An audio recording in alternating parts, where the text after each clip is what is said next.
Hey guys, tonight we travel deep into the heart of the Forbidden City, behind vermilion walls, through jade-paneled corridors, and past silent guards who won't meet your eyes.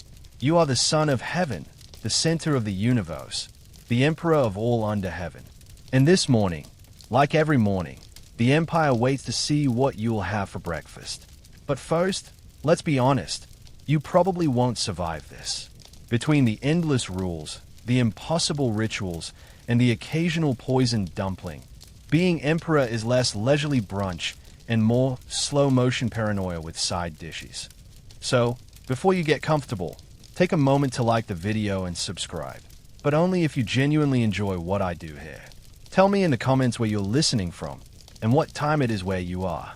Now, dim the lights, maybe turn on a fan for that soft background hum, and let's ease into tonight's journey together. The day begins not with your stomach, but with protocol. You don't wake up to a buzzing alarm clock or the scent of coffee. No, you're stirred from slumber by layers of muted movement. Silk slippers brushing floss. A eunuch's breath as he bows, silently. You sleep not in a bed, but in a dais wrapped in gold-dusted curtains, under a roof where even the rafters are dragons. You blink into morning light filtered through gauze windows and realize you've overslept by 2 minutes. That, in itself, is a diplomatic crisis. Two eunuchs rush forward. One offers a warm towel scented with chrysanthemum. The other gently lifts your sleeping robe. You don't walk alone. You're guided, one arm outstretched like you're gliding through a dream. But behind the dream is power. Layers of it. Breakfast is still an hour away. But first comes the chowsha, the early court audience. You'll meet ministers, maybe nod at military reports, and try to look interested as someone recites provincial rice tax quotas. You are 17 years old and still growing, but no one gives you snacks. One Ming emperor, legend says, snuck chestnuts into his sleeve and nibbled them during court. His punishment, a 5,000-character essay on the dignity of office, written by his own Confucian tutor. In your case, you'll just have to tough it out. Maybe imagining the meal ahead will help. But even that's not simple, because you don't just eat. Your body is a symbol, your digestion a metaphor. Before your meal can be prepared, an imperial physician must read your pulse. He kneels beside your lacquered stool, gently touches your wrist, and frowns slightly. He recommends something warming today, perhaps gingered millet porridge, maybe a duck egg or two to balance your yang energy. It's not a choice. You're not handed a menu. You're told what your body, as ruler of the known world, needs. If your energy feels too cold, no seafood. Too hot, no red meats. Historians still argue whether this was sincere health practice or just another layer of control. Either way, you nod. Next, incense. Always incense. A pale blue haze curls around you, carrying the scent of sandalwood and dried peony. It's not just for aroma, it's ritual. It purifies the air, the space, and you. And, occasionally, it masks the smell of a neighboring official who hasn't bathed in a week. They say court robes were elegant, but never mention how heavy and sweaty they got in summer. Finally, with palace time moving as if underwater, you are led to your private morning chamber. You pass by a bronze water dragon fountain, gurgling gently. A servant hands you a single pickled plum, wrapped in lotus leaf. This isn't breakfast. It's what they call kaikusha, the mouth opener, something small and sharp to wake up your taste buds. The plum is tart. Your mouth waters. You're almost ready. The table awaits. And what a table it is. It stretches long and low, made from red sandalwood, carved with clouds and cranes. Dishes are placed not by random arrangement, but with geometric precision. North for meats, south for sweets, east for fruits, west for grains. Each position harmonizes with the 5 elements: wood, fire, earth, metal, water. A breakfast layout more complicated than your last war map. And you haven't touched a thing yet. Because here's the part they don't teach in school. Emperors are not the first to eat their own food. First, the royal tasters step in. 5 of them, each trembling slightly, each assigned to a different dish. They use long chopsticks to extract a portion from the center of each plate, where poison might hide. Then, They eat and wait. It's not glamorous work. One Tengyura taster once reportedly collapsed during this wait, not from poison, but from sheer nerves and a mild allergy to shrimp. After that, they started screening for shellfish sensitivity during the hiring process. You wait 10 minutes. If no one dies or turns purple, you may proceed. As you settle into the ritual of eating, it's not just your stomach that sighs, it's your soul. The first bite is a spoonful of bird's nest soup, delicate and warm, tasting faintly of rock sugar and rare fungus. You think, fleetingly, about the swallows that built those nests from their own spit, clinging to cliffs in southern China. A delicacy that's both admired and mildly horrifying, perfect for a monarch, really. You dip a piece of sticky rice cake into honeyed lotus sauce. It melts in your mouth. The servants lower their eyes, waiting for a cue. You give none. You just chew, slowly. There's silence, except for the faint rustle of sleeves and the soft clink of jade chopsticks on porcelain. The Forbidden City is so quiet in the mornings. It feels like the world is holding its breath for you to finish breakfast. Outside, thousands of workers are already sweeping courtyards, pruning imperial pines, and scrubbing palace walls. Somewhere in the kitchens, 300 cooks prepare for your next meal. But for now, your world is boiled millet, candied orange peel, and tea steeped in spring water from Mount Tai. And just as you're beginning to relax, someone coughs. 3 servants immediately drop to their knees. The imperial physician rushes forward. You sigh. It was your own cough, just a tickle in the throat. Still, they insist on switching your tea to a panned licorice blend. Being emperor means never choosing your own breakfast, but always paying the price if it goes wrong. You'd think that once you're seated, the worst of it is over. You've survived the court audience, endured a wrist pulse consultation, and passed the ceremonial sniff test of sandalwood smoke. But before you can truly enjoy your breakfast, you must navigate one of the most tightly choreographed performances in all of Chinese imperial life, the morning ritual sequence. You're not in your pajamas. You're already dressed, by others, of course, in 5 overlapping layers of silk robes in colors that match the day's assigned element. Today's element is fire, so you're wrapped in scarlet and orange, stitched with golden phoenixes and cranes mid-flight.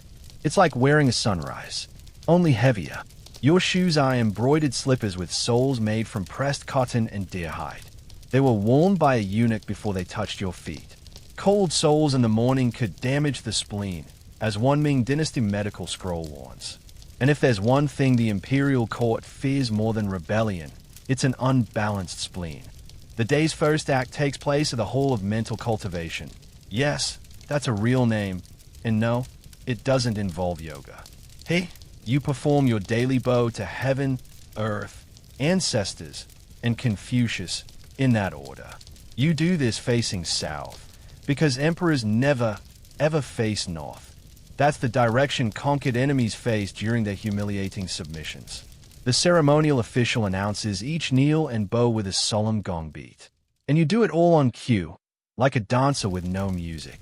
If you mess up, even by half a second, it's a political statement. One Han emperor once tripped during this bowing ritual and had to issue a formal decree explaining he was merely dizzy from overwork. Right, you finally rise and allow your breath to settle. Still no food, because now it's time for scrolls. Not bedtime scrolls.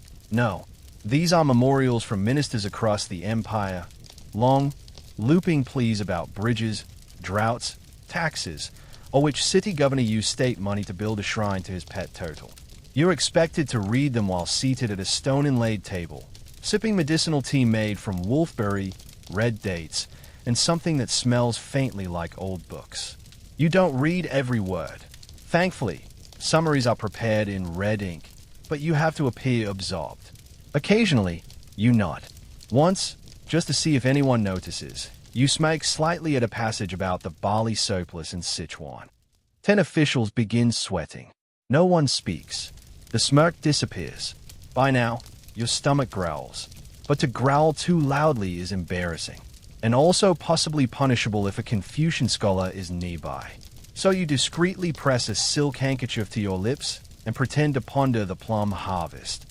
Finally, At the turn of a sand-filled hourglass, the morning rituals conclude. A servant clears the last scroll with tongs. Yes, tongs, because even your reading material must be treated like relics. You rise, not freely, but upon a discreet bell chime from the Grand Chamberlain, who signals that your breakfast is being reviewed, re-reviewed, and ritually blessed. Blessed? Oh yes, you didn't think a meal could pass unblessed, did you? Each morning, before the emperor dines, a Taoist priest waves a brush of yak hair over the meal and recites protective verses. Why yak hair? Historians still argue whether it symbolized mountain wisdom or just made for a dramatic flair. Either way, the priest steps back with a flourish, and your breakfast is deemed safe by heaven and earth. You're led into the Jade Harmony Pavilion, your designated breakfast chamber for this season. It changes quarterly, in case the kai flow of the room grows stale. The floor is warmed from below by heated stone tiles. You settle into a low chair shaped like a tiger's haunch, set to align your spine with the axis of the world. Comfortable? Not particularly, but very symbolic. The breakfast table is no ordinary table. It's a lacquered masterpiece inlaid with mother of pearl and wrapped in a silk runner that cost more than most villages make in a lifetime. On it rests your morning meal, already described in the previous section. But now, finally, yours to taste without interruption. Well, almost. There's a final custom. Each dish is first described aloud by the head culinary archivist, a title that sounds fake, but very much isn't. He reads from a scroll, listing each item, its symbolic meaning, and its beneficial properties. Today's kanji includes lotus root for clarity of mind, sesame oil for vigor, and a pinch of D-tendon for strength. You raise an eyebrow. D-tendon is usually reserved for military banquets. He nods stiffly. The imperial physician advised increased yang for today's consultation with the Mongol emissaries. You sigh. Diplomatic breakfast. That explains the salted yak butter rolls and oddly spicy tea. But it's not all medicinal seriousness.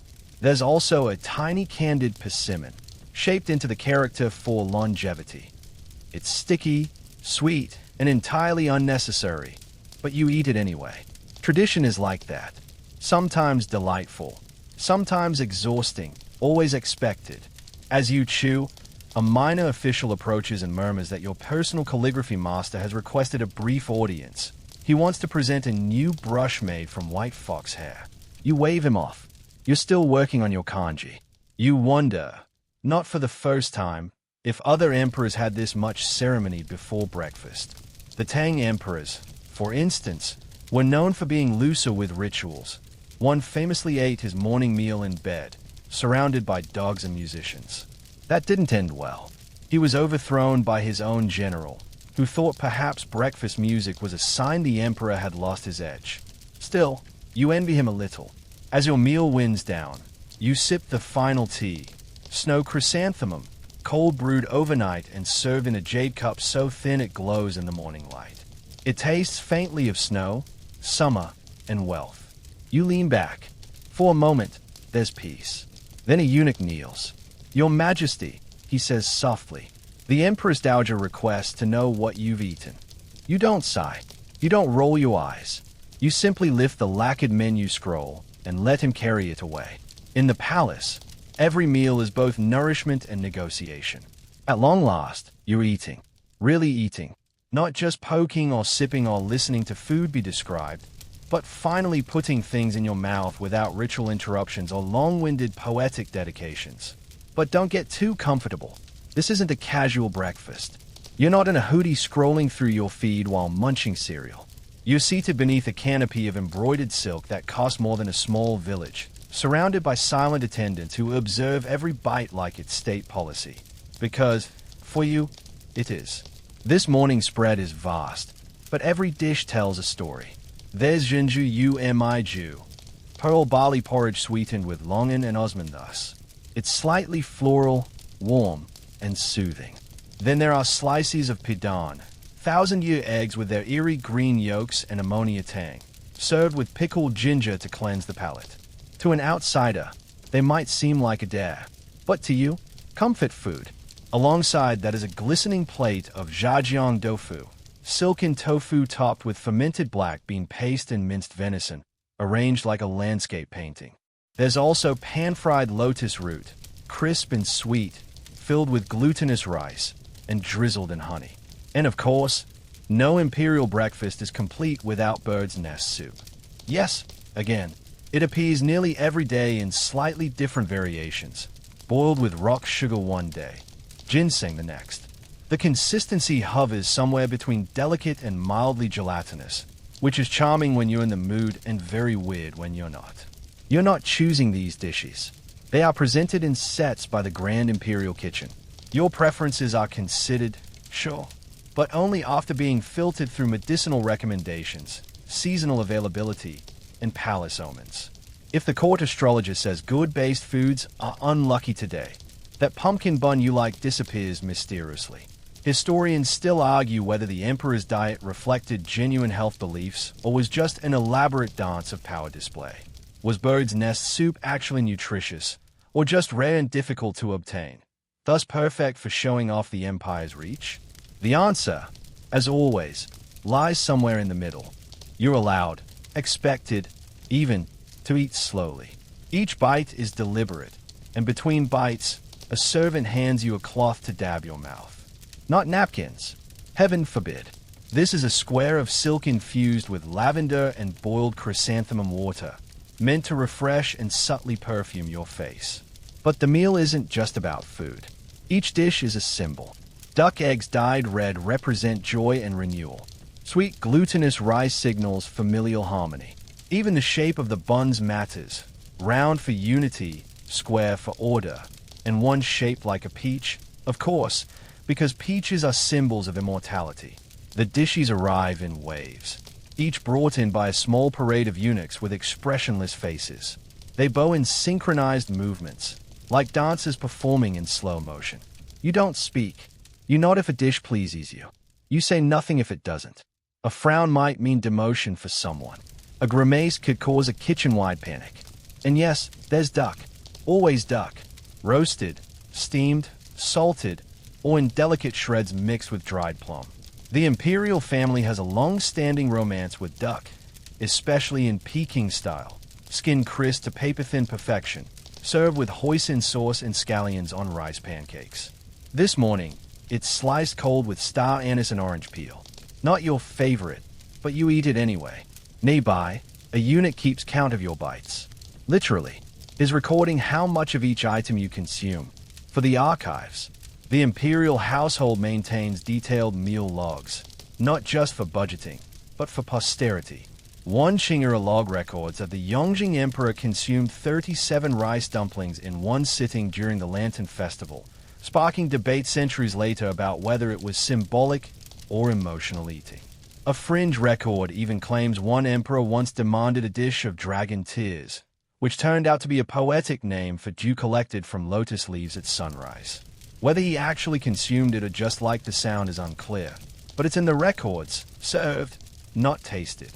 Outside your room, the kitchens hum with activity.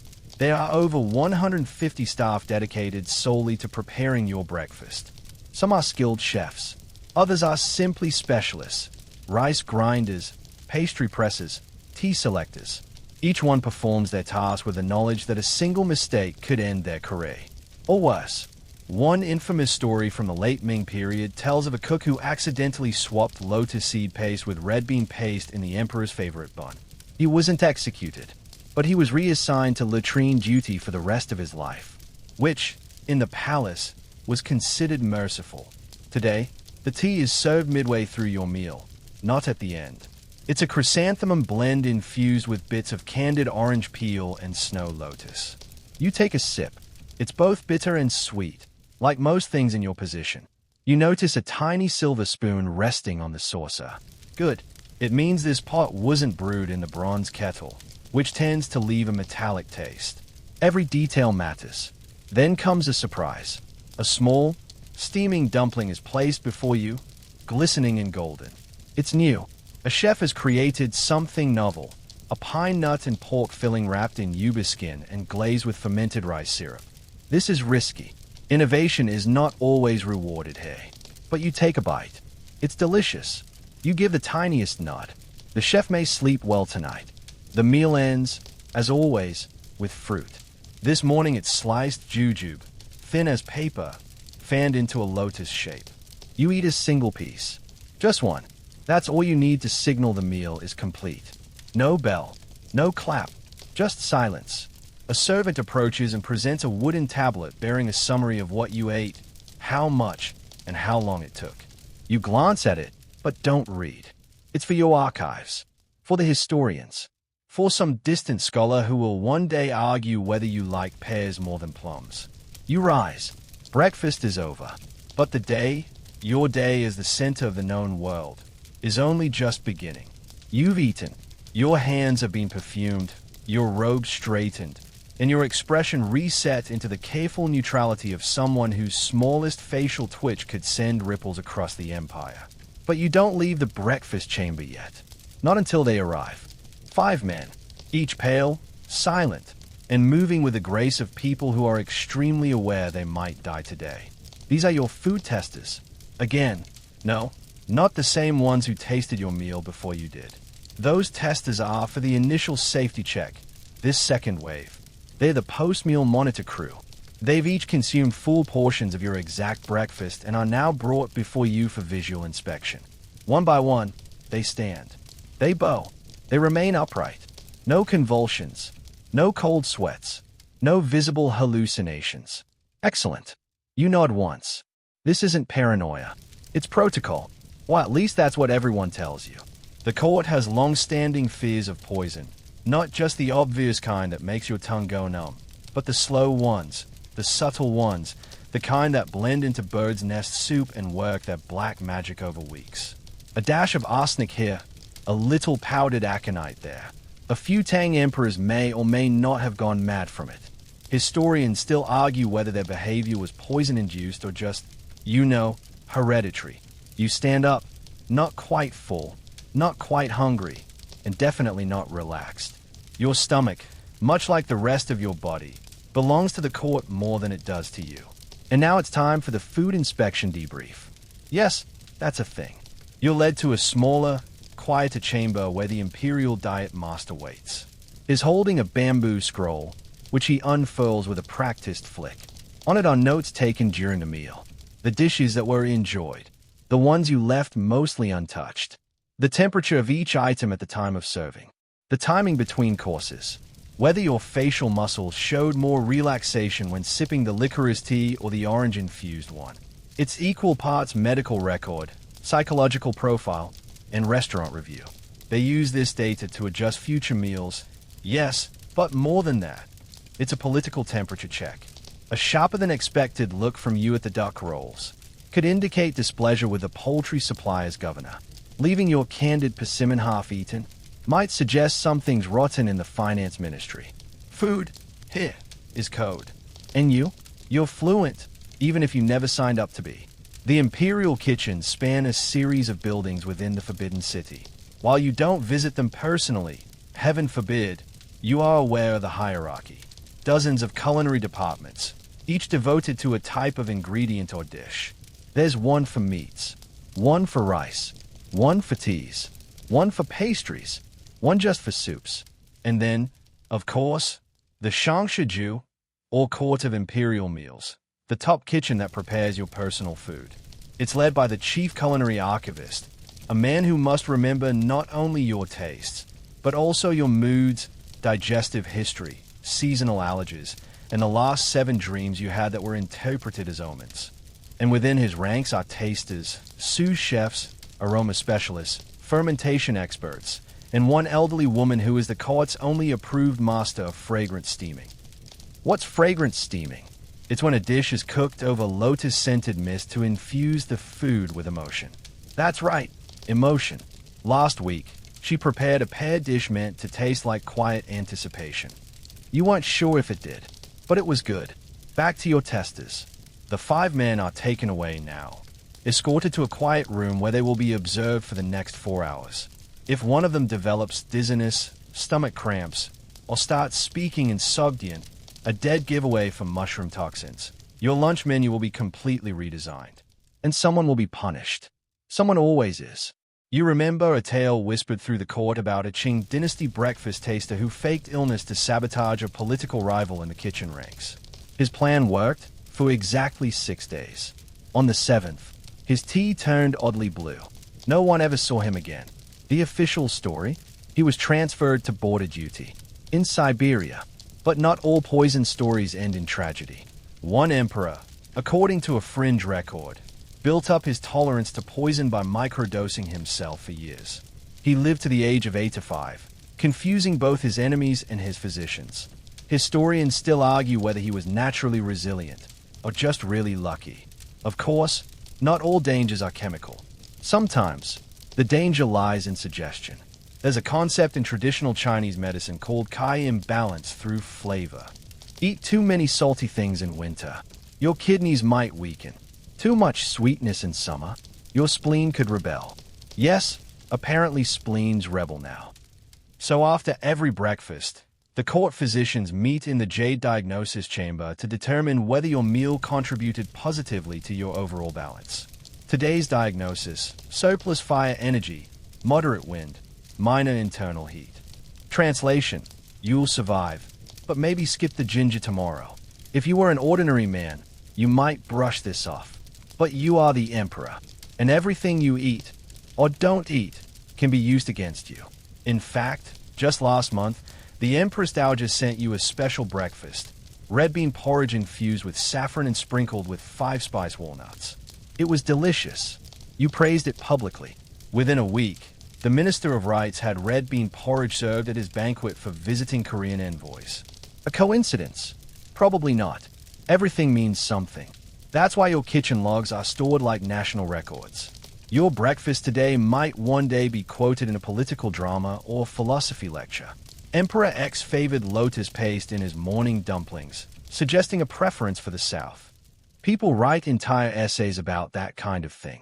And still, despite the surveillance, the scheming, and the endless subtext of food, you sometimes wonder what it would feel like to just eat toast. No symbolism, no taste test, just warm bread and melted butter. But that's not your world. Your world is full of silent movements, measured portions, and duck eggs arranged to resemble the 5 sacred peaks. The attendants return. They bow. The breakfast hour is now formally over. The table is cleared. The scrolls are rolled up and filed. Your stomach is calm. Your Qi is measured. And your tasters are still alive. A successful morning. You've survived the rituals. You've outlasted the tasters. You've endured duck in 3 forms. But you still haven't answered the question that looms behind every bite you took this morning. Why did you eat those foods? Not just because they taste good. No. Taste is only one slice of the imperial pie. In fact, it's often the last concern.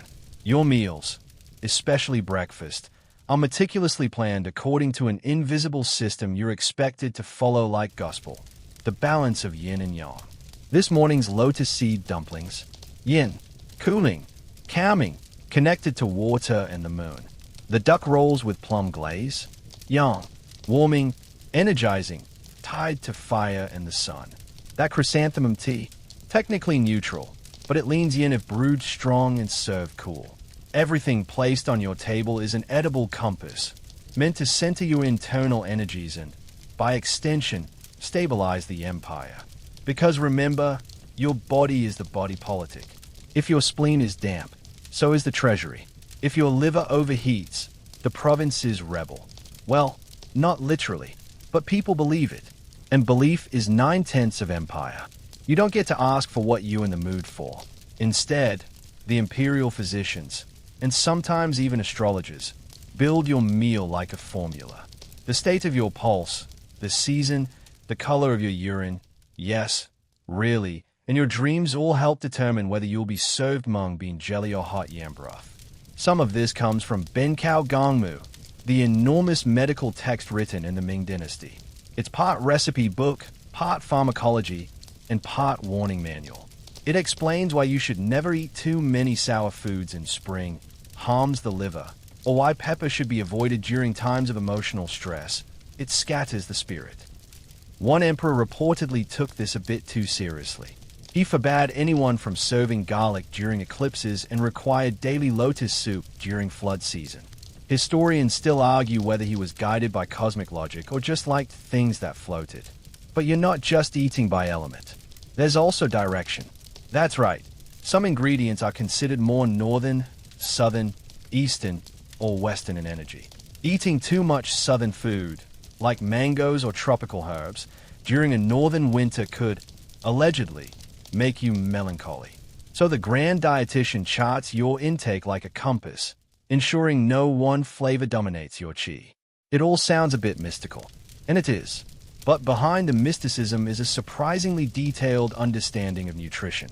The idea of hot and cold foods, for instance, parallels modern concepts of metabolic stimulation and anti-inflammatory diets. That ginger in your morning porridge, known to reduce nausea and support digestion. The lotus root, high in vitamin C and fiber.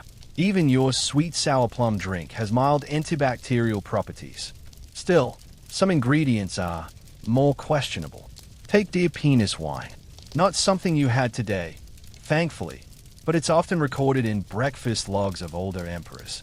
Allegedly yang-boosting, it was prized for enhancing vitality.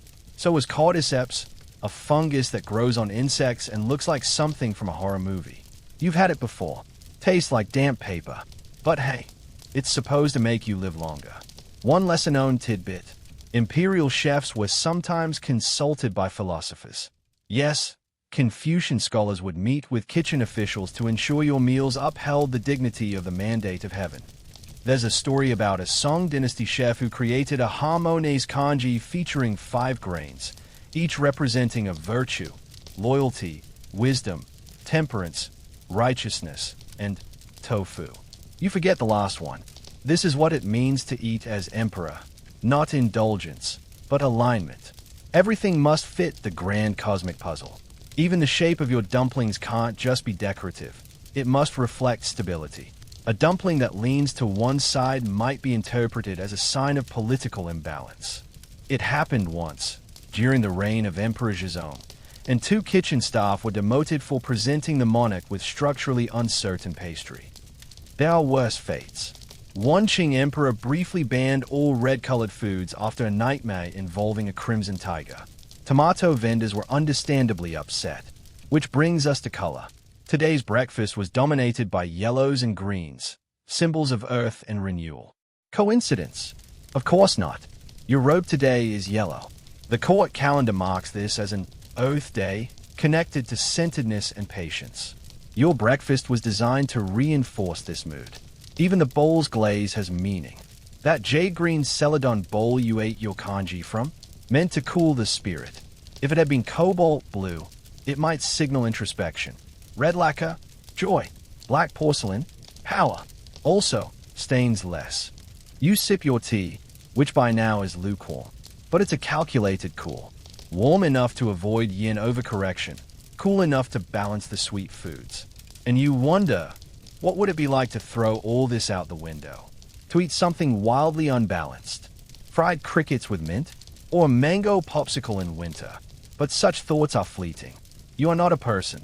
You are a pattern, a mirror of heaven, a vessel of ritual, and, unfortunately, a very expensive, highly micromanaged stomach.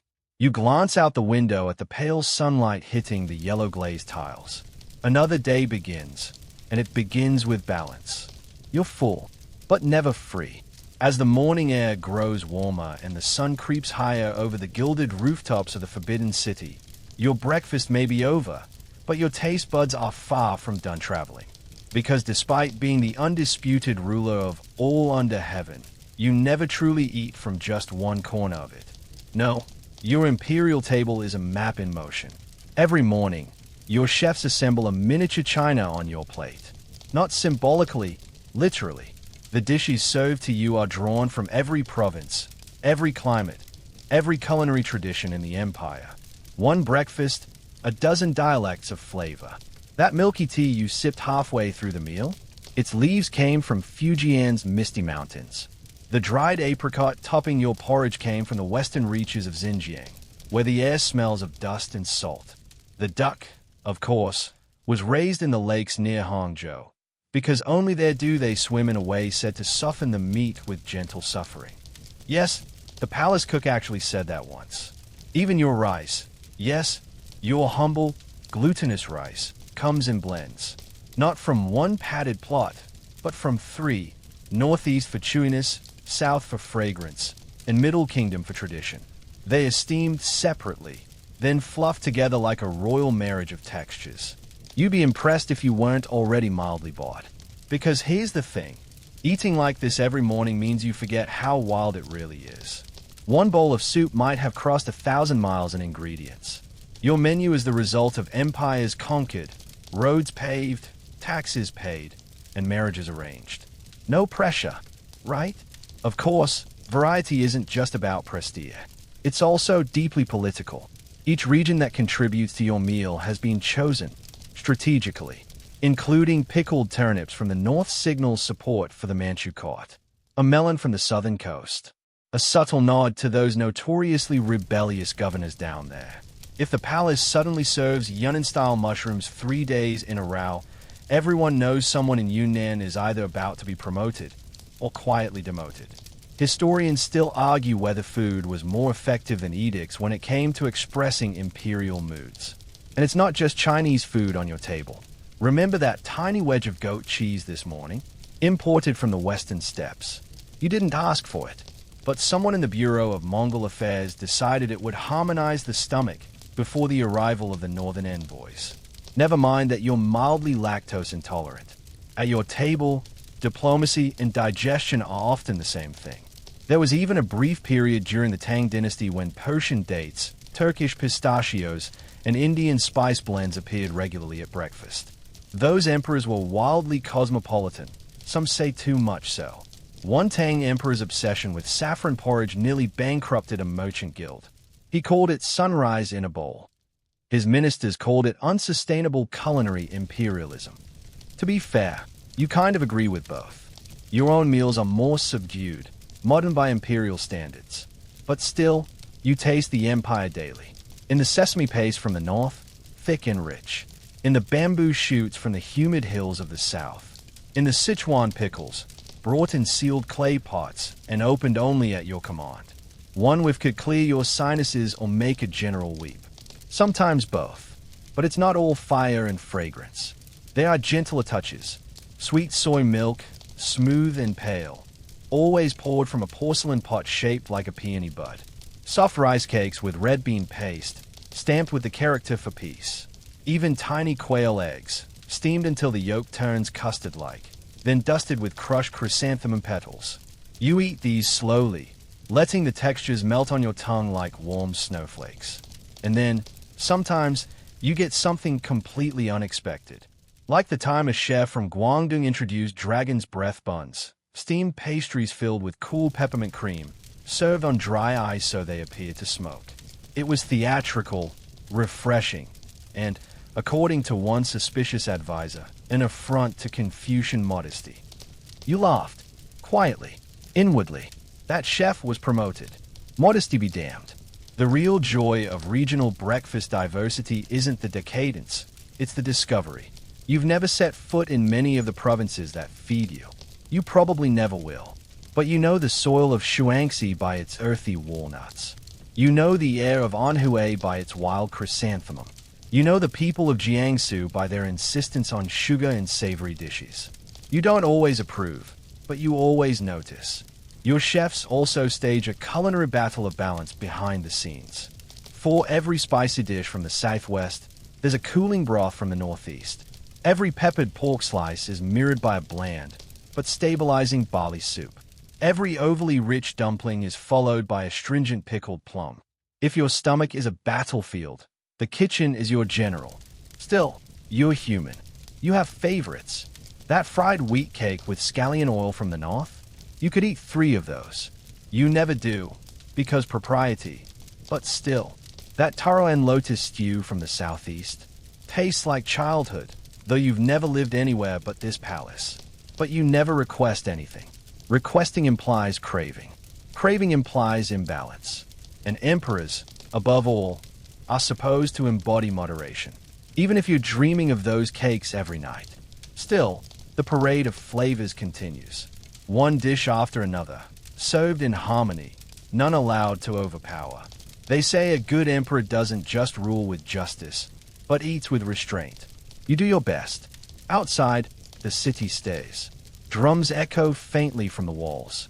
Inside, your dishes cool under the watchful eyes of attendants. And for a brief moment, as you savor the last spoonful of fermented tofu with sesame oil, an acquired taste if there ever was one, you feel like you've touched every corner of your realm without taking a single step. That's breakfast diplomacy. That's breakfast as empire. You rise from your seat, belly full but not bursting, senses still humming with the aftertaste of duck skin and chrysanthemum tea. The dishes are removed in silence. The incense, long since reduced to a thin spiral of ash, is whisked away. What remains is that peculiar fullness only imperial breakfast brings, not of food alone, but of theater, politics, medicine, and magic.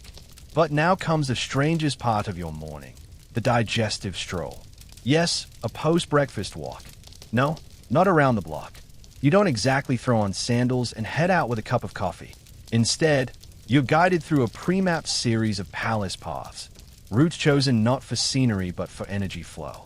This isn't exercise. It's feng shui maintenance. Your path today begins at the gate of supreme harmony, curves around the pavilion of refined fragrance, and ends, if you're lucky, by the imperial koi pond, where the fish are fatter than ministers and twice as silent. The route takes precisely 23 minutes. Not 22. Not 24. The palace astrologer once declared that 23 was the most auspicious number for digestive equilibrium. And so 23 it remains.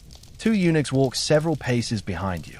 One holds a silken parasol, the other a scroll in case you feel inspired to make a decree mid-stroll. Has it happened? Yes. Once. You declared an annual day of persimmons after a particularly satisfying breakfast bun. Historians still argue whether it was symbolic or just a sugar high. You walk slowly, not from laziness but expectation. Emperors don't hustle. You're meant to glide.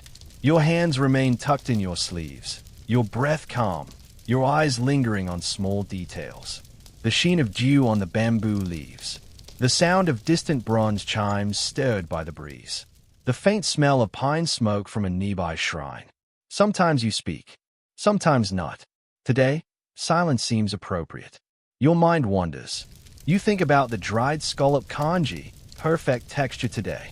You think about the spiced quail eggs, not bad, but maybe too warm for the season. You think, briefly, about how strange it is that your breakfast is more curated than most museum exhibits. As you walk, you pass under a carved archway that marks the turn between the outer court and the inner court. Technically, it separates your political life from your personal one. In reality, there's little difference. You are always being watched. Not openly, of course, but the eyes are there. In the shadows, in the records, in the ripples of the koi pond, if you're feeling poetic. The koi, by the way, are very well fed. Too well fed.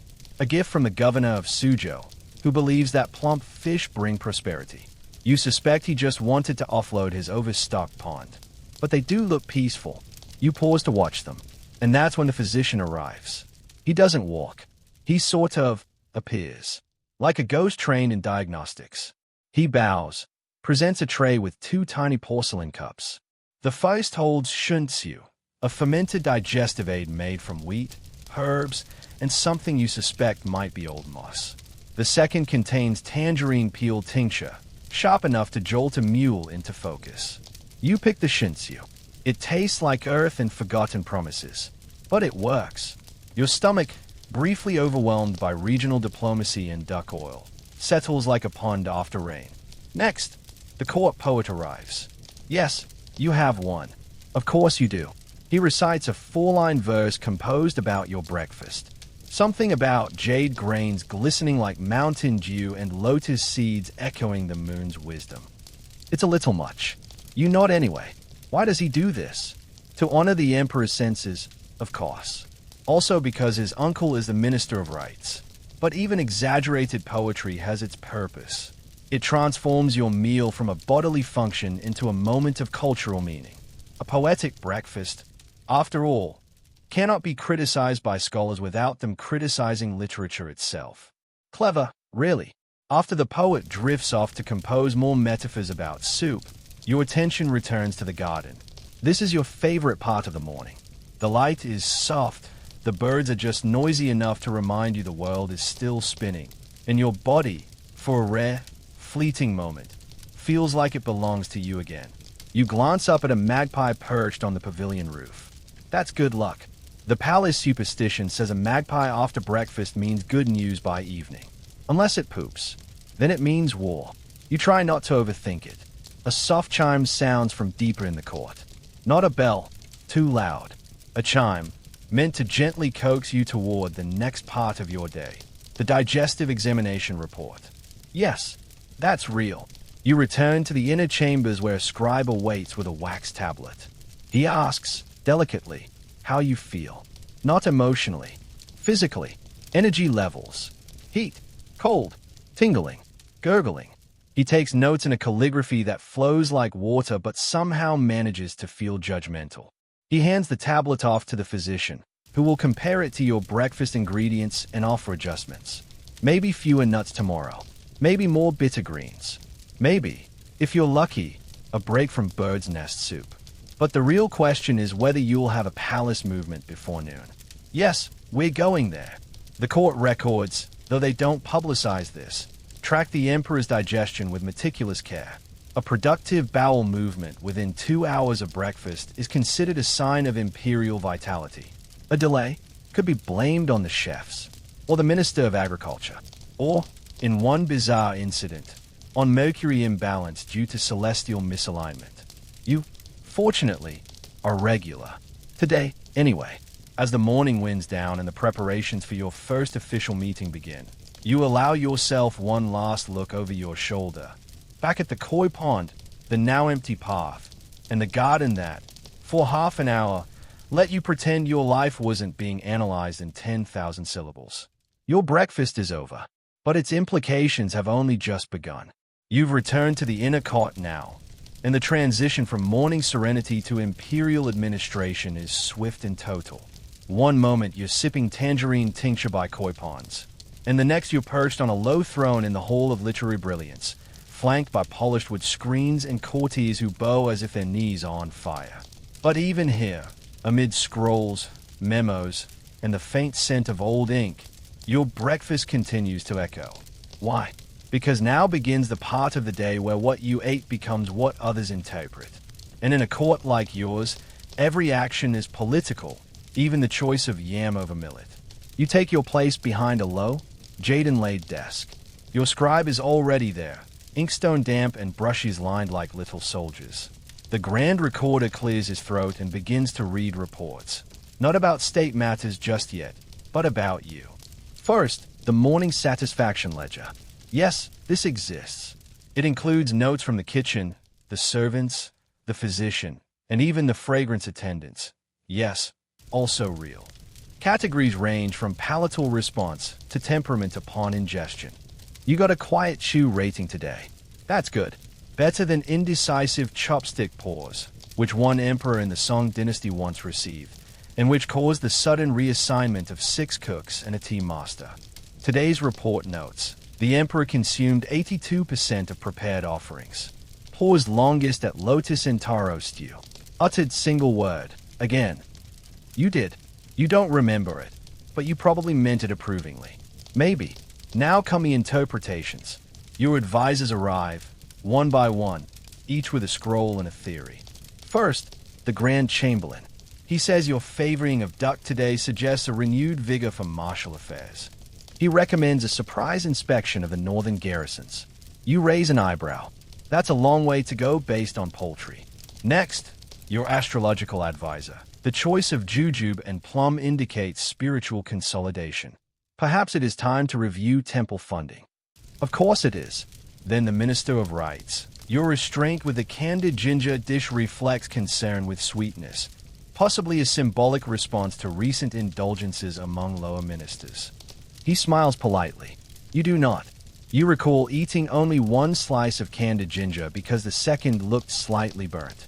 Still, here it is, being discussed like divine revelation. Historians still argue whether emperors encouraged this food-based symbolism or simply tolerated it because it was easier than public speeches. You lean toward the latter, mostly because you haven't spoken aloud yet today. Then, the wild card. A minor courtier from the Bureau of Imperial Aesthetics presents a scroll describing a proposed art piece inspired by your breakfast, a scroll painting depicting the 5 harmonious dishes of enlightened rule. You've barely finished chewing and now you're being immortalized in ink as a dumpling-devouring sage. But you're used to it. The palace runs on metaphor. Literal meaning is dangerous. Safer to say, the emperor savored the duck, then he disagrees with your military budget. Still, this symbolic overload has benefits. Once, during a particularly tense political standoff, you deliberately skipped your morning kanji. Let the records show. The emperor left his bowl untouched. Within 2 hours, 3 ministers had submitted apology letters, 1 governor resigned, and the Empress Dowager sent a tray of pickled radishes with a note that simply read, "A gentle offering to soothe the spleen." You never even read the memorial that caused the fuss. You just weren't in the mood for rice. That's the kind of power you hold. But it's also the kind of performance you must sustain. Because every bite you do, or do not, take is fodder for theory, anxiety, and future action. Breakfast is not just the first meal of the day. It's your opening statement. Meanwhile, outside this chamber, the kitchen logs are being duplicated, not just for palace records, but for the Imperial Gastronomic Archives, an entire wing of the Forbidden City dedicated to cataloging what emperors ate, when, and why. Thousands of bamboo scrolls detail which meal was served on which festival, who prepared it, and what the emperor's reaction was. Some even record whether your face glowed with satisfaction or remained as the winter moon. Charming. One fringe scroll claims a Tang emperor once requested eel porridge every morning for a month. The reason? He dreamed nightly of oceans. Whether the dreams were metaphorical or the porridge was unusually spicy remains debated. This obsession with breakfast analysis has its roots in ancient court practice. Confucian advisors believed that how a ruler began his day revealed the harmony, or disorder, of the state. A calm, scented breakfast meant wise, benevolent governance. A chaotic, interrupted one suggested instability. So when your father once sneezed during a ginger bun, the court debated for weeks whether it was a response to palace humidity or bad omen for grain taxes. You remember the ginger bun. It was fine. All this is background noise now, though, because your attention has finally landed on something more personal. A single, small sealed envelope. The seal is blue. A private note, not a court document. You open it. Inside, a line from your childhood tutor, now retired but still sending you daily aphorisms. Today's reads, "To eat without awareness is to sleep with eyes open." You smile. Almost. Because despite the layers of ritual, the theories, the incense and silver spoons and pomegranate glazes, there's a sliver of truth in that. Your breakfast is more than food. It's your first, and sometimes only, moment to truly engage with your own existence. To savor something. To consider. To be human. Even if everyone else insists on tainting it into prophecy. You're not hungry anymore. Not physically. But your morning, despite being filled with soft buns and harder metaphors, is far from done feeding you. Because now you must confront the most mysterious part of imperial breakfast, the foods you didn't eat. Yes, the leftovers. What you leave behind is just as significant as what you consume. In fact, in some corners of the court, it's more significant. And while your attendants quietly clear the table, elsewhere, a different machine has already started moving. The Post-Consumption Analysis Bureau. It's a real department, with real scribes and charts. They log every untouched morsel, every half-nibbled dumpling, every untouched spoon of jujube paste. And based on these, they begin making assumptions. Did you ignore the rice cakes? That might suggest a distaste for the Ministry of Agriculture's recent harvest reports. Ate the bitter melon but left the hunted lotus? Maybe you're favoring frugality over indulgence, possibly a signal to the treasurer, or a warning to the empress. Historians still argue whether the not-eaten dishes in imperial breakfast were accidental or intentional court signals. Was that unfinished yam broth a sign of fatigue, or a gentle rebuke to southern governors? The answer, as usual, depends on who's asking and who's in trouble. Meanwhile, the untouched foods don't go to waste. At least, not right away. First, they are documented and stored in labeled boxes. One set is kept in cold storage. Yes, imperial leftovers have their own miniature archive, just in case anyone needs to review the flavor balance later. Another set goes to the emperor's reflection chamber. That's a small pavilion near the eastern courtyard where, on days of major state decision-making, you ask to review the uneaten food. Yes, really. The idea is that if you see what you've left behind, you'll be reminded of what you've ignored in governance. Very philosophical, very unnecessary, if you ask your stomach. Today, you're spared the reflection chamber. Instead, the food is distributed, carefully, to high-ranking eunuchs and favored concubines. There's a strict protocol. No one is allowed to consume imperial leftovers unless granted explicit permission. To do so uninvited is not just rude, it's treason adjacent. There's a famous tale about a eunuch in the Ming dynasty who snuck a bite of the emperor's discarded peach tart. The story goes that he claimed it was too beautiful to waste. He was exiled within the week. The lesson? Nothing in the Forbidden City is just a snack. But being granted leftover access is a powerful gesture. Last month, you deliberately left 2 bites of your favorite lotus stuffed bun untouched. You watched, carefully, as they were offered to a young court scholar who'd just completed a particularly brave memorandum criticizing a corrupt official. The scholar cried. Then he fainted. To be fair, it was a really good bun. So yes, food is power, and not eating is a kind of speech. Which is why your personal taster, yes, he's still alive, now fills out the Emperor's Appetite Report, a daily scroll that ranks your apparent enthusiasm from reverent chewing to uncertain swallowing. Today's verdict: contemplative consumption. Interpret as you wish. You sometimes wonder if your breakfast would be easier if no one else were watching. If you could just, say, skip the barley, double the dumplings, and have an extra spoonful of candied yam without someone interpreting it as a geopolitical stance on grain tariffs. But that's not your life. You are not a diner. You are a canvas for other people's interpretations. It's not all frustrating. Sometimes, being symbolic has perks. Like the bowl of 9 blessings, a ceremonial dish served only on your birthday. It's made of 9 sacred ingredients, each prepared by a different regional chef: dried persimmon from the north, golden lily bulb from the east, smoked river eel from the south, black sesame from the west, and so on. The ingredients are arranged in a yin-yang spiral, floating in a broth made of melted snow from Mount Taibai and a single drop of imperial honey harvested from palace hives. Yes, you have bees. Yes, they wear tiny silk awnings. No, that part might be a myth. There's also a more solemn tradition involving the bowl of silence. It's served once a year on the anniversary of your coronation.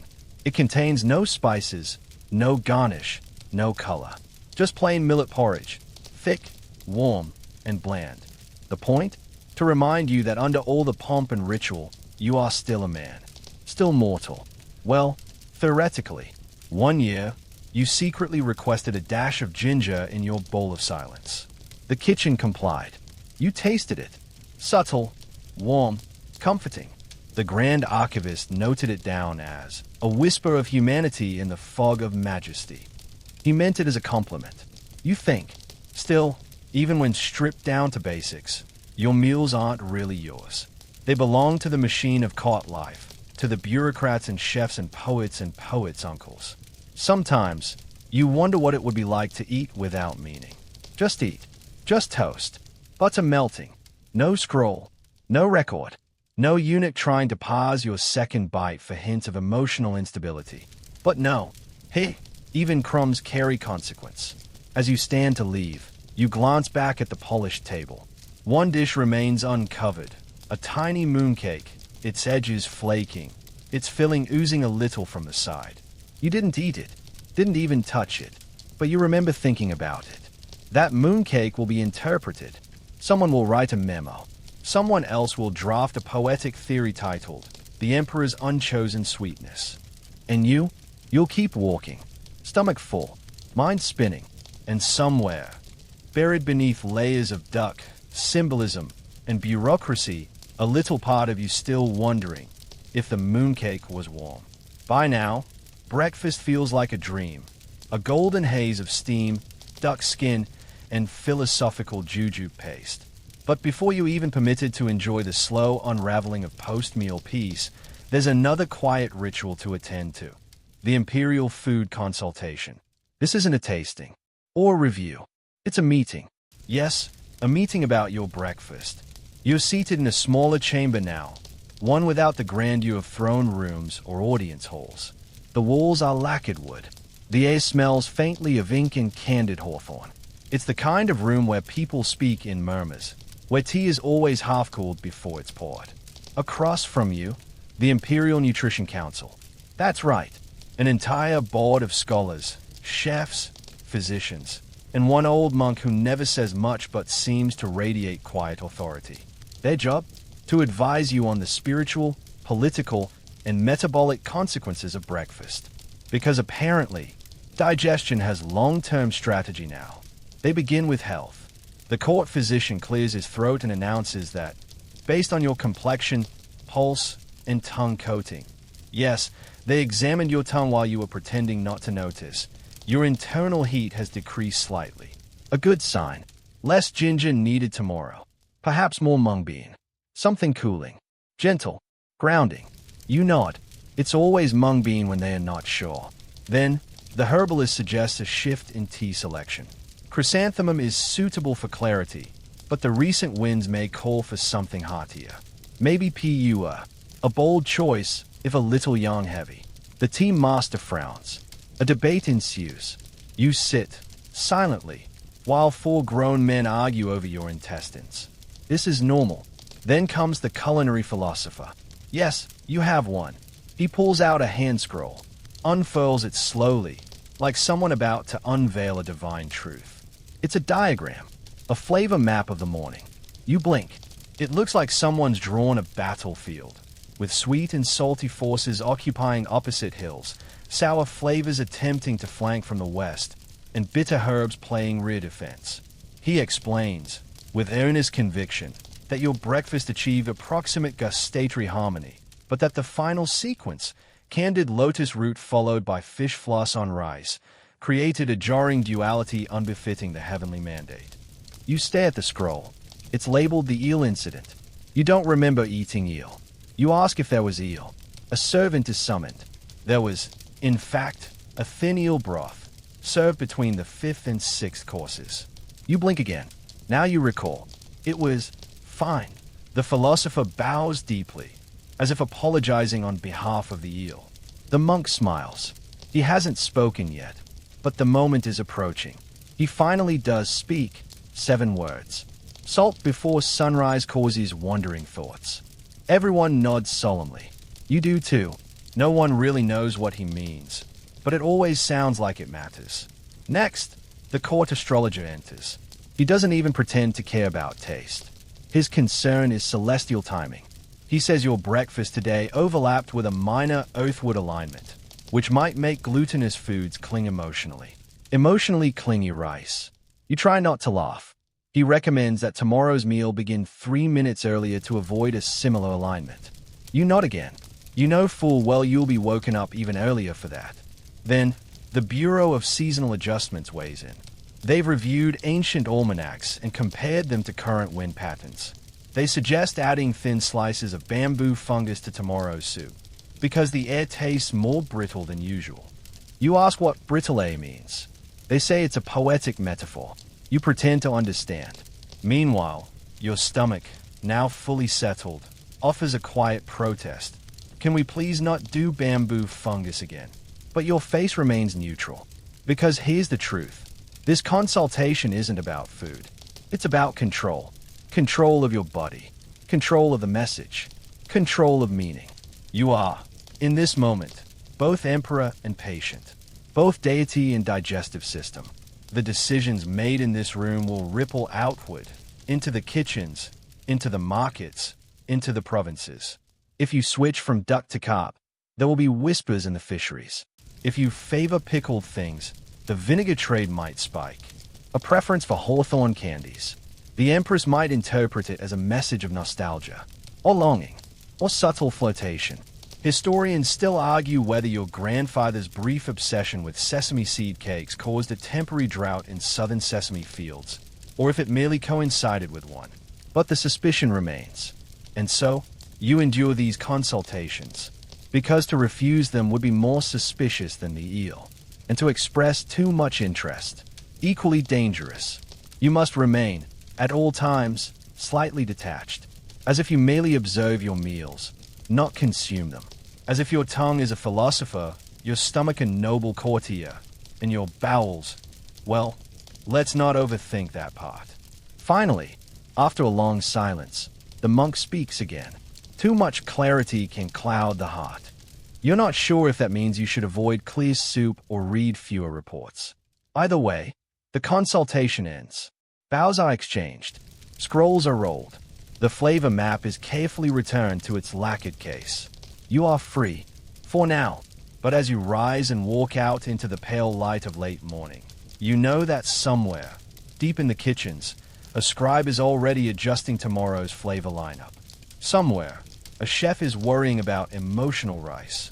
Somewhere, an astrologer is reviewing wind charts. And somewhere, probably in the reflection chamber, the last uneaten sliver of mooncake is being re-examined for cosmic significance. All because you took your breakfast with just a bit too much silence. The sun has climbed higher now, casting sharper light across the stone paths and glinting off the glazed roof tiles like spilled gold leaf. You're heading toward the Hall of Enlightened Calm, where state matters await. But as always, your morning meal still casts a long, fragrant shadow over everything. Why?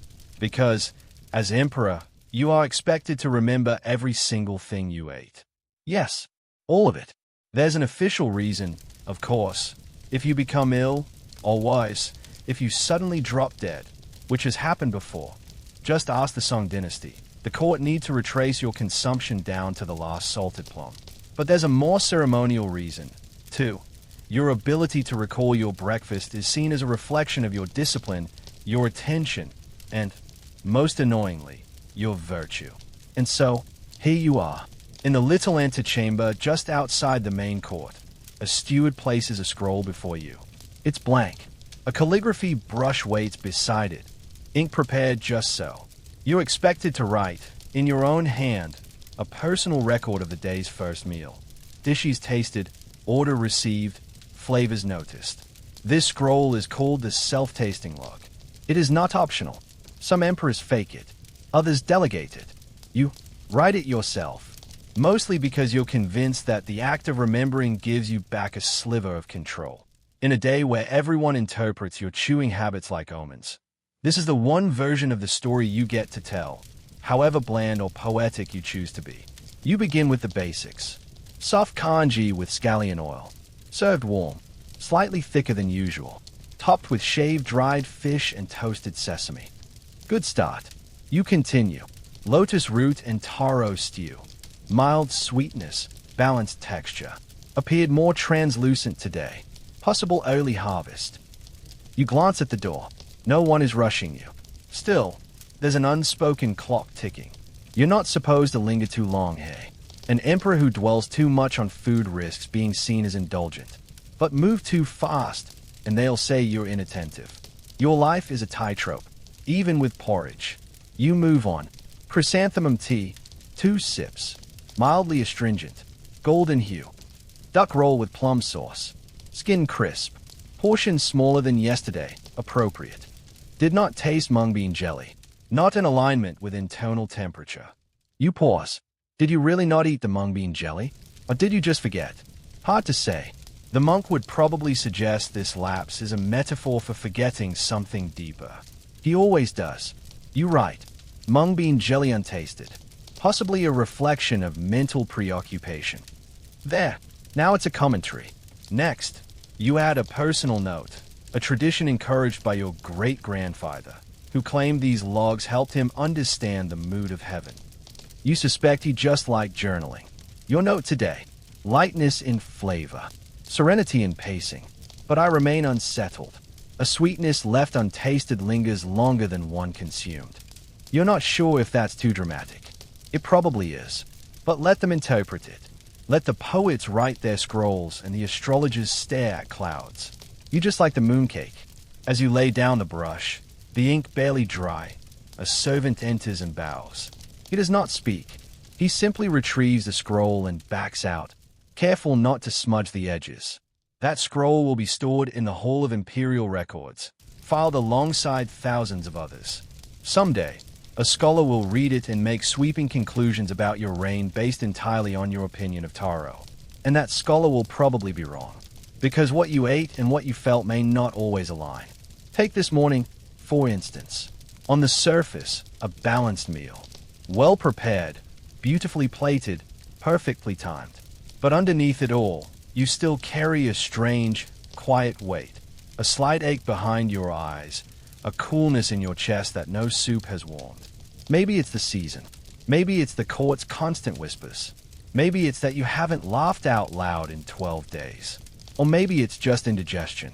Historians still argue whether emperors were allowed to admit sadness, or whether such feelings were considered dangerous weaknesses, better swallowed than spoken. You suspect it depends on the dynasty. Either way, it's not your job to diagnose your feelings. Not officially. That task belongs to the Bureau of Moral Clarity. Yes, that exists. They review your written scrolls and logs to identify signs of emotional drift. Have you become too obsessed with rich flavors? Too interested in sour things? Too prone to metaphors in your food reports? Their analysis is compiled weekly in a scroll titled The Emperor's Disposition Through Taste. You've never read it. You're not supposed to. But once, a passing eunuch let slip that last month. They labeled you subtly wistful with signs of suppressed generosity. You have no idea what that means. You had simply eaten extra sweet bean paste that day. You rise from the low desk, hands still tinged with ink, and step through the carved doorway into the formal court. The real business of the day begins now. Memorials to read, ministers to scowl at, provinces to approve or deny. But you carry with you the flavor of breakfast still. It lingers, not just in the back of your throat, but in your thoughts. The duck, the mooncake, the bitterness of chrysanthemum, the unspoken commentary in the untouched jelly. This, too, is governance.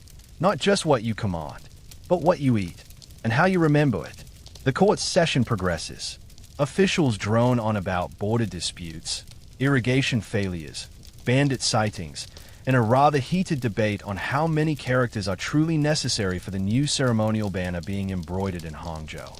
You listen, half present, half adrift, because no matter how serious the scrolls, your mind keeps drifting back to breakfast. Not because you're hungry again, but because you're already thinking about tomorrow's meal. It's strange. You're the son of heaven, master of all under heaven, and yet somehow you become a man whose highlight is wondering whether tomorrow's rice cakes will have chestnut paste or sweet bean. Will the broth be clear or cloudy? Will they dare to serve pigeon again? You hope not. Still, this gentle obsession isn't entirely personal. It's cultural. You come from a dynasty where food is more than sustenance. It's philosophy. Every flavor has a meaning. Every ingredient, a nature. Hot and cold, yin and yang, sweet and sour. These aren't just culinary choices. They are reflections of the cosmic balance. Your ancestors believed that harmony in the stomach meant harmony in the state. And so, breakfast becomes a daily ritual of alignment. A soft reset. A chance to bring your body back into rhythm with the stars. Or, at the very least, to not burp during a political meeting. But this harmony isn't achieved alone. Behind every carefully served dish stands an army of imperial workers. The dietitians who calculate each nutrient, the herbalists who examine your pulses before dawn, the flavor testers, the tea masters, the temperature watchers who ensure your porridge is precisely not too scalding, and the legendary egg whisperer, a man who once claimed to be able to boil duck eggs to 5 distinct internal consistencies. You thought he was joking. He was not. Then there's the imperial calendar of edible auspices, a massive scroll, unwieldy and nearly absurd, that prescribes which dishes bring fortune on which days. Tomorrow, for example, is the 8th day of the 6th month, which according to the scroll is auspicious for sweet white things. Almond jelly, rice noodles, snow fungus soup. You already know they are planning to serve you almond jelly. You're fine with that. Not thrilled, but fine. Unless it's the one with rose petals. Then it's a different story. Historians still argue whether the edible auspices calendar influenced more imperial decisions than the military reports. Honestly, it wouldn't surprise you. A well-timed bowl of auspicious noodles once reversed a tax policy, or at least gave someone the courage to pretend it did. But there's a darker side to this constant culinary choreography, because sometimes things go wrong. Not catastrophically, but just wrong enough. Like last week, when the shrimp congee was slightly off. Nothing unsafe, just overcooked. Mushy. That might not seem like a disaster, but in a palace where harmony is sacred, mushy shrimp is an omen. The next day, 3 provinces reported drought. Coincidence? The astrologer didn't think so. You were summoned to a midnight meeting with the Department of Celestial Agriculture. Yes, that's real. Who explained that oversteamed seafood may disturb water energies, especially during lunar transitions. Their recommendation? A moratorium on shellfish for 9 days. You nodded, silently mourned the dumplings, and moved on. But it's not always just mystical logic. Sometimes, it's politics, plain and simmering. Tomorrow's breakfast is rumored to feature a southern-style rice noodle dish. Live fun, from the rebellious province of Guangdong. On the surface, it's just chewy rice strands and clear broth. But everyone knows it's a signal, a subtle gesture to coax southern officials into compliance. Or perhaps a veiled warning. We eat your noodles now. We could just as easily stop. Food diplomacy is real.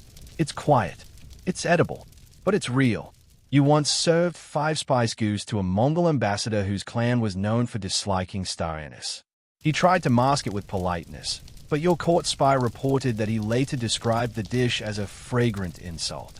It delayed negotiations by a month. You learned a lesson that day. Never underestimate the power of a clove. Back in the present, a minister stumbled through a proposal to standardize salt tax collection, while your inner dialogue is already composing a private note to the kitchen. Tomorrow, almond jelly with less syrup. Tea to be aged, not young. No pigeon. Ever again. You won't write the note yourself. You will whisper it to your chamberlain, who will whisper it to the head of morning flavor affairs, who will pass it to his undersecretary, who will misinterpret it slightly but still get close enough. That's how palace communication works. Like a game of whispers played by scholars in silk robes and serious mustaches. You're still half listening when the bell of session's end finally rings.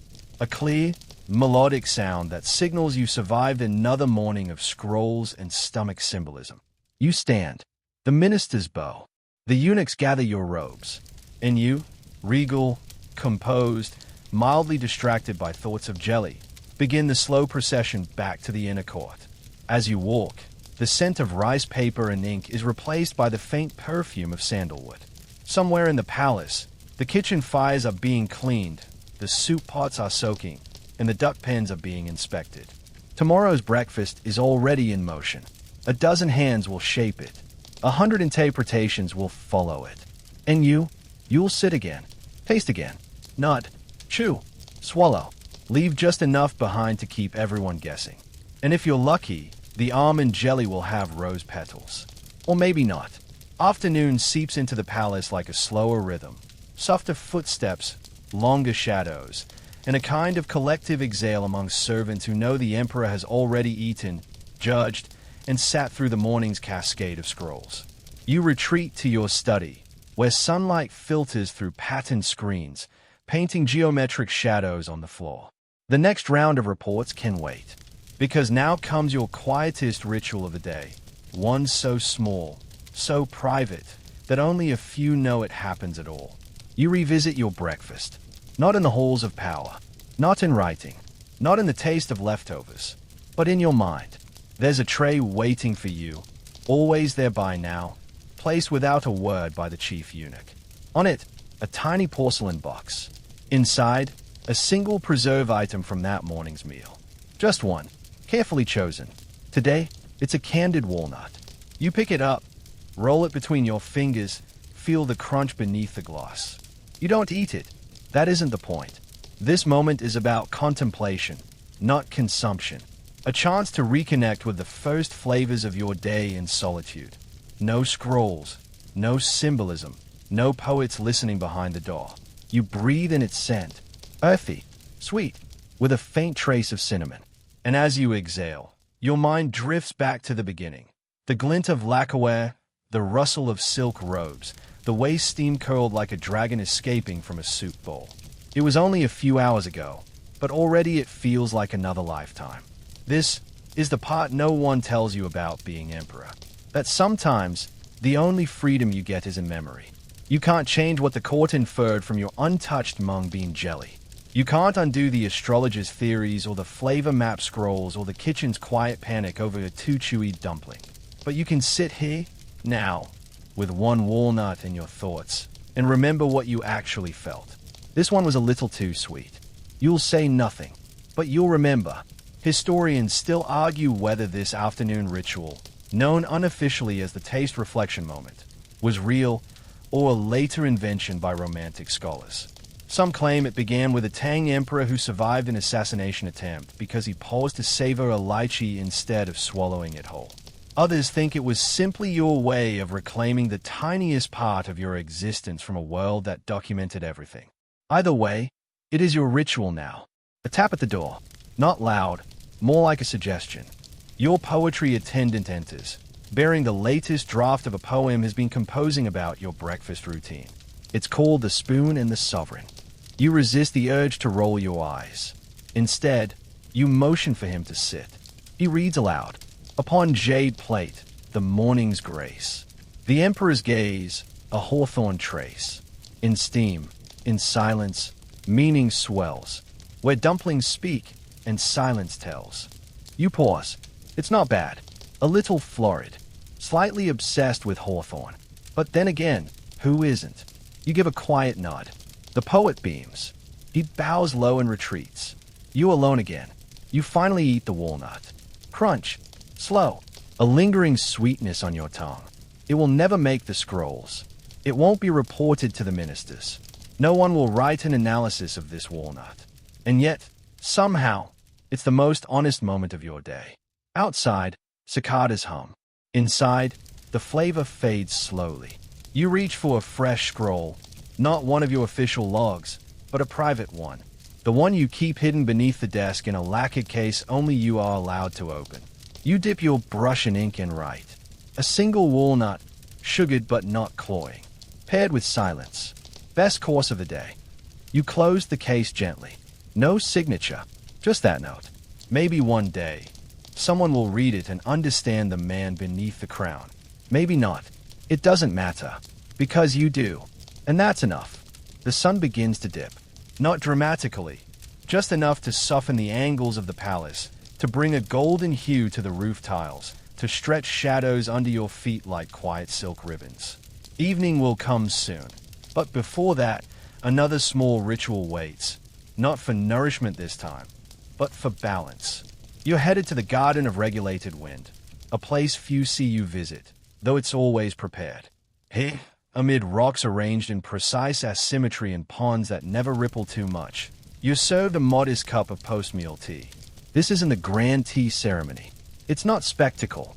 It's personal. 1 cup, 2 sips, and a quiet check-in with your internal universe. The tea today is smoked bamboo leaf with a thread of citrus peel. Warm, dry, faintly bitter. No sweetness. No fanfare. It's the court's way of saying, you've eaten enough today.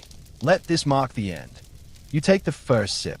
Some emperors found this ritual constricting, but you find it freeing. It's the one moment where the day starts letting go of you, where the expectations drop away like steam rising from porcelain. Still, this tea isn't just about digestion. It's about palace optics. Everyone who sees you drink it knows what it means. The emperor is satisfied. The morning was harmonious. We may all breathe. And they do. Even the swans in the pond seem calmer. A servant approaches, not too close, not too quickly. He kneels and presents a sealed scroll. It's from the imperial kitchen. A preliminary proposal for tomorrow's breakfast. Yes, already. It's written on soft rice paper, hand-brushed by the first menu scribe, a title passed down in the same family for 6 generations. You read, humble suggestions for His Majesty's morning renewal. Congee infused with chrysanthemum and pickled olive. Steamed wheat buns shaped as plum blossoms. River perch fillet with Ottoman thus glaze, pending approval. Seasonal pear slices. Cold. You pause at Ottoman thus glaze. Bold. Delicate. Potentially symbolic. Sweet fish has caused drama before. You remember the year of the sweet carp incident. Let's not repeat that. You take your brush and cross it out gently. Beneath it, you write, substitute with plain ginger broth. Light. Soothing. There's power in subtle edits. One line, one ingredient, one adjusted flavor, and you shift the tone of an entire morning. The provinces will feel it. The poets will spin it. The astrologers will pretend it was predicted. Historians still argue whether one emperor's sudden shift to tofu was due to Buddhist leanings or just indigestion. You've read those theories. You laughed. It was the cabbage dumplings. No mystery. As you finish the tea, the air turns cooler. You close your eyes. You hear the clink of dishes being cleaned far off. A faint echo from the kitchens. Maybe they're preparing the almond jelly. Or maybe they're testing the fish you just rejected. Either way, you are done. The performance of breakfast has concluded for today. And yet, you still wonder, how many people across the palace are reinterpreting what you've eaten? The chamberlains, the poets, the physicians. The concubines trying to decipher your mood. The eunuchs predicting tomorrow's seating based on your citrus consumption. Even the empress, who once sent you a single cherry in silence, after you left your fruit bowl untouched for 3 days. That cherry sparked a political alliance and 2 poems. It was also delicious. But no one ever asked if you liked cherries. They only cared about what the cherry meant. You walk slowly now, tea finished, feet quiet on the stone paths. You pass a line of imperial geese waddling single file across a bridge, as if even they understand palace protocol. In the distance, bells mark the hour. Your robes sway in rhythm with the breeze. You inhale the soft scent of tea leaves and polished wood, the lingering perfume of hawthorn candy, the faint memory of duck and steam and early morning silence. You've governed a realm. You've eaten a symbolic meal. And now, with the weight of morning behind you, you let it all slide off your shoulders, featherlight. Tomorrow, the theater begins again. But tonight belongs to stillness, to digestion, to the steady hum of a palace that believes, thanks to a balanced porridge and a well-placed sip of tea, that the empire is in perfect order. You know better, but you smile anyway. Night falls, not like a curtain, but like a hush, an unspoken agreement between the moon and the earth to just be still for a while. Lanterns glow amber along the palace eaves. Servants begin their silent dance of closure, scrolls tucked away, candles trimmed low, sandals placed just so beside the imperial bed. And you're reclining on a wide wooden couch near the open window of your private quarters. No throne, no courtiers, no food tasters hovering near a tray. Just you and the slow ache of a long day wrapped in the faint scent of cedarwood and night jasmine. Your thoughts circle, once again, around breakfast. Even now, its details linger. The crunch of the water chestnut in your duck roll. The way the tea cooled too quickly. That mooncake, still haunting you like an unopened letter. Somehow, even after the reports and rituals and reflections, you're left with a sense that something unfinished passed through you today. But maybe that's the nature of power. You don't get to finish things. You only move through them. With grace if you're lucky, indifference if you're tired, and precision if you're very, very careful. The moon glows full tonight. They say that when the moon is roundest, the emperor's breakfast must be the simplest. Something about humility in the presence of perfection. You've already approved a plain rice gruel with chrysanthemum petals for tomorrow. A humble meal. Poetic. Safe. But still, maybe you'll ask them to tuck a sliver of candied walnut somewhere inside it. A quiet indulgence. One nobody sees. One meant only for you. You think back to your first breakfast as emperor. You were barely more than a boy. Nervous, hungry, terrified. They served you congee with a century egg. Richer than you expected, darker than you liked. You remember pretending to enjoy it. Everyone around you was watching for meaning. Now, decades later, you've learned meaning is not in the meal. It's in how you carry it. The little pauses, the edits, the moments you allow yourself a tiny rebellion. Like licking hawthorn syrup from your thumb when no one's looking. Or choosing to eat a dish not because it's blessed by the astrological board, but because you simply crave its warmth. Historians still argue whether any emperor ever truly enjoyed breakfast, or whether it was always just another stage on the long scroll of daily performance. Let them argue. You've had too many breakfasts to believe they all meant something. And yet, each one, in its own quiet way, did. Because they reminded you, daily, insistently, that you are alive. That you wake. That you chew. That you swallow. That you choose. And in a life where even your breathing patterns are monitored for omens, that tiny act of choice is everything. A breeze slips through the open window. The paper screens rustle like whispers. A eunuch kneels quietly in the shadowed corner and announces that the sleeping chamber is prepared. You nod, rise, and as you walk toward rest, your stomach full, your soul humming, you carry with you the flavors of the day, not just duck and dumpling, but memory and metaphor. The taste of duty, the warmth of familiarity, the faint sweetness of something not quite said. And tomorrow there will be breakfast again. A different bowl, a different message, a different reading. But still you, still choosing, still tasting. So now, the palace quiets. The kitchens have gone dark. The ladles have been hung, the scrolls stored, the tea leaves dried. The world behind those red lacquered gates slows to a whisper, and even the stars above seem to twinkle a little softer, as if bowing to the peace of nightfall. And you lie in bed now. No crown, no ceremony, just you, a woven quilt, and the quiet hum of a kingdom exhaling. Let the memory of that breakfast, warm rice, crisp duck skin, gentle tea, float further into the distance, like a boat drifting down a moonlit river. Let it dissolve into softness, into calm, into nothing urgent. Whatever choices await you tomorrow, whatever meanings others may place on your smallest gestures, for now, none of it matters. Not the jelly, not the mooncake, not even the osmanthus glaze. Just this moment, this breath, this stillness. Your limbs grow heavier now, your thoughts quieter. The noise of the court fades, and so too do the footsteps, the scrolls, the interpretations. You're allowed to rest. You've done enough for one day. So close your eyes. Let go of breakfast. Let go of being emperor. Let sleep come gently, like steam curling from a morning bowl.